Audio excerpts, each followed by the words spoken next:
Welcome to the Slop Farm. Enjoy the video. You begin by opening Stickies so notes are ready. Create a new note with CMD plus N. This immediately gives you a blank canvas. Next, format it. Select a font and a color to make context obvious because visual difference speeds recall. Once done, type a short title line followed by bullets or quick reminders. Make sure to save time by using keyboard shortcuts.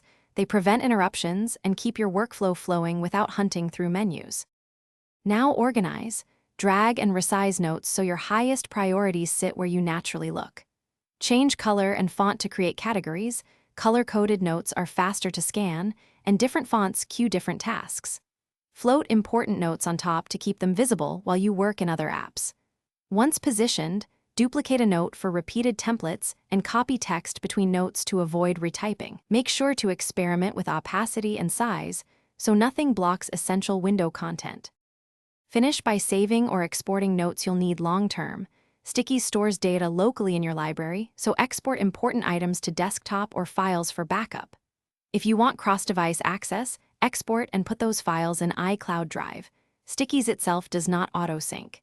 If a note goes missing, check the window menu for hidden notes, inspect other spaces, and relaunch Stickies. This restores Windows without deleting content. If problems persist, restart your Mac and restore exported files. Thanks for watching. Consider subscribing if we helped you today.